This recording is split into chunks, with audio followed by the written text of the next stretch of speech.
Okay, so I was going to wait a minute before I said something because I've noticed in my videos when I go back to look at them, the first few words I say are cut off, and that's no good. That's no good, no good, no good. Well, I'm coming to y'all at the ripe, youthful age of 38. I had a birthday. Like I said, I came on for a few that day, but it was real low key. I had a real low key birthday. But I was meant to. So I am in my era of silence where I'm just not giving time or energy to anything or anyone besides myself.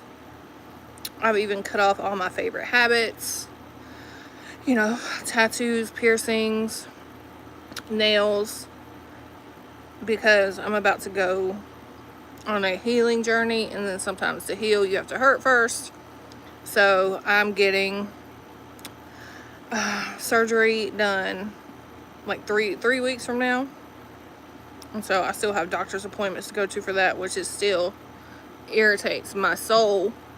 It irritates my soul that I have to go to another doctor and get permission to have surgery. Like, what do you mean? This is my body. Why do I need somebody else's permission to do what I want to do with my body? Right? Ignorant. Like, what y'all gonna do if I show up without a permission slip sign? And you got me trying to take a permission slip to my parents like I'm going on a field trip or something. I think not.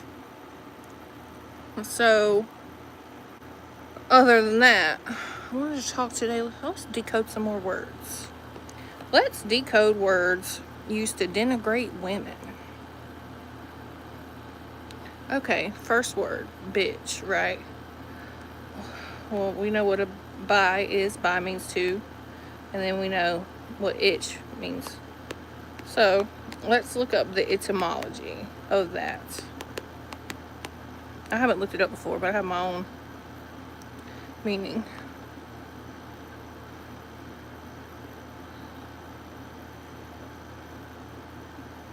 Okay, so, oh, interesting. So, everybody knows it means female dog, but it also used to mean, it was used literally to mean female dog or wolf, biche, B-S-E-C-E. It was basically a Scandinavian word for female animals, and then around 1400, it shifted to mean a lewd or promiscuous woman. But at first, here's the funny part. At first, it was applied to men, like calling someone a hound or a dog. So if you didn't know that men were called bitches before women were called bitches. And then, in the 1930s, it first began to mean complaining or whining, like bitch and moan. Interesting. And now modern slang expanded into a general insult, a label for a difficult task, or an empowered term reclaimed in pop culture and hip-hop. But no, men still call us bitches. Okay. What's another word that men like to call women? Whore, right? Let's look at the definition of that. Wow, they really bastardized that. Okay, it comes from the Old English noun hore, which traces back to the Proto-Germanic meaning adulteress or person who desires. So if a whore is a person who desires, then we're all whores. And so the root word means to wish, desire, or love. So men have just bastardized it to mean something else. So if you go back, it really just means someone who loves or desires. And now we know what they have bastardized it to mean. But every word,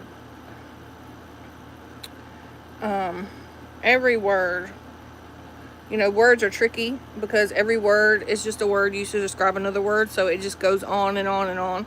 Because every word used in the definition of a word, there's a definition for that word. So it's like word deception almost. Okay, what's another one?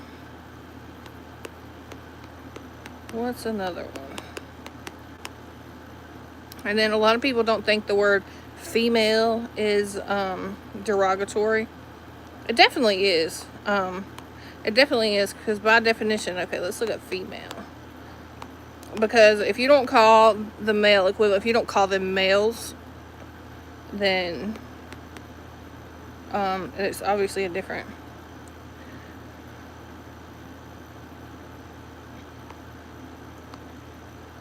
So it means to suck or to suckle. Literally means she who suckles or nurses. And a lot of being female, like the word female means someone who has eggs and can bear children. And that's not even true of all women, you know? So, okay, female refers to the biological sex of an organism or part of an organism that produces egg cells. So what if a woman is born, but full body of a woman, but is missing her internal sex organs? That in turn makes her not a female. But female, as a derogatory, is reducing someone to their sex organs. You know, men will call women anything but women. You know, bitch, whore, hoe, female. And, you know, it's so derogatory to treat the ones who gave you life like they are beneath you. Like, how do you come out of a woman and think that you can tell a woman anything about life? You can tell a woman what to do, how to be a woman, you know? And a lot of men want to put women in their place. Well, I'm on the podium. I'm on my throne. You can't remove me from my throne, right? Like, you can't remove me from where God put me. And so, you know, I just like to decode words. I like to take it back to the root. I like to take it back to where it came from whence it came. And a lot of these words have been bastardized to mean other things. But again, words are so tricky. And that's why it's important to speak with intent. It's so important to speak with intent. Like, you know, my sister-in-law, she had this, you know, this cautionary tale of basically be careful what you wish for. When she was in middle school, she had this friend, and this friend wished death upon her grandma, and then her grandma died the next day. And so I used to do this thing. It would make her so mad. Every time she would sneeze, instead of saying bless you, I would say curse you. I would say curse you, and she would get so mad, and then she would go right back to that cautionary tale.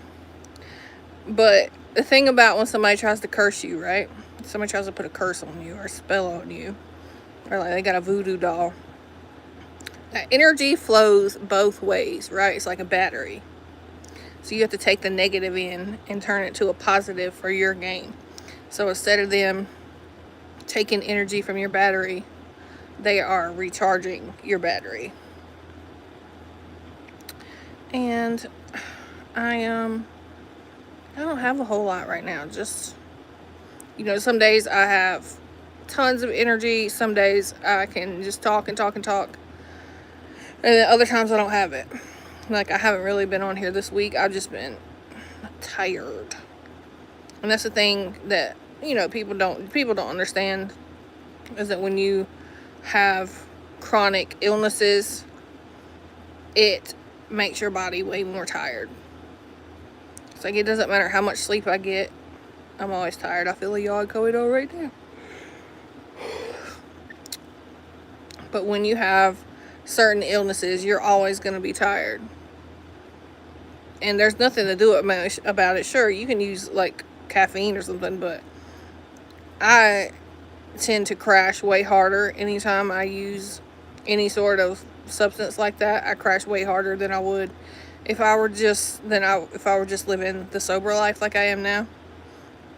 Like, the most amount of caffeine that I will consume is if I'm having like a tea or something, like green tea I like to drink. Speaking of, I need to get some more of that. But it's hot, and I'm not going outside. And that is a luxury that a lot of people don't understand. It's like, no, I'm not living in the Taj Mahal, but It's a luxury to be able to sit at home and do whatever you want to do and not have to get up and go to work every day and not live in the Matrix. Speaking of the Matrix, you know, everybody, especially with the red pill, how they bastardized the red pill now. It's like, you know, the red pill community. It's like they think they've taken that and woken up. And, you know, in the Matrix, he's given a choice. He's given a choice of, you can take the red pill and I show you how deep the rabbit hole goes, or you can take the blue pill and tomorrow you'll wake up in your bed believing whatever you want to believe. And I know most people would say that they would take the red pill. Give me that blue pill, because you've given me knowledge, right, that basically I'm in a simulation. So what am I going to do now but hack the simulation from the inside? You're not going to basically make me I'm going to be given birth to again as an adult out of this pod and have all these holes in my body and then tell me I have to plug back into the Matrix. Just leave me there. And then you got these little space jellyfish that are coming to tear apart a ship. Like, it might be a simulation, but it's better than reality, right? It's like there's no getting out of that. And not everybody could get out of it. With the world as a wasteland,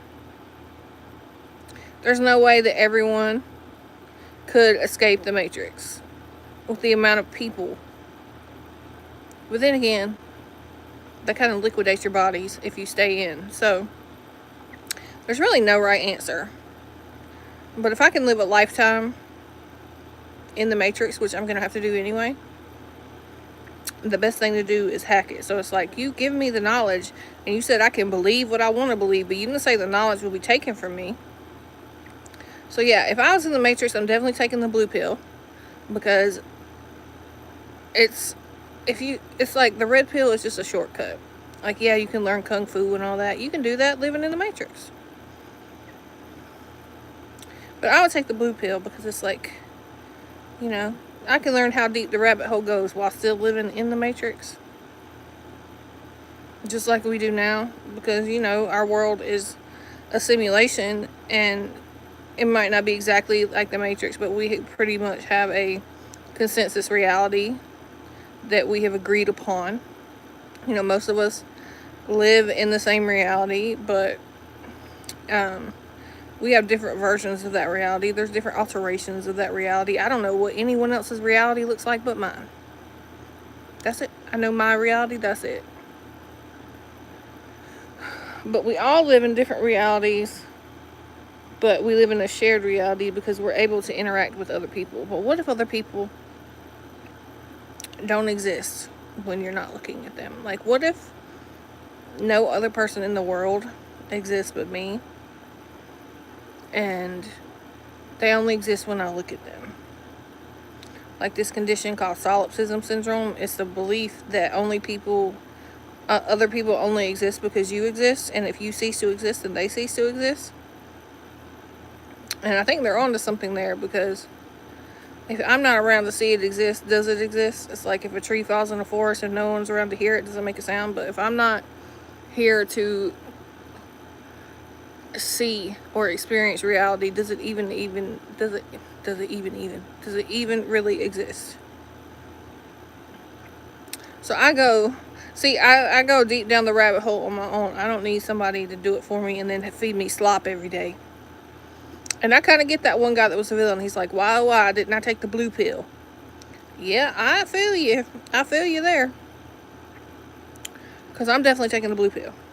Because you're not about to uproot my entire existence and make me go on some dummy mission and then find out that I'm just one of many iterations of the one. It's like he thinks that he's getting out of the Matrix, but he only goes deeper in. It's like, yeah, you learn how to dodge bullets.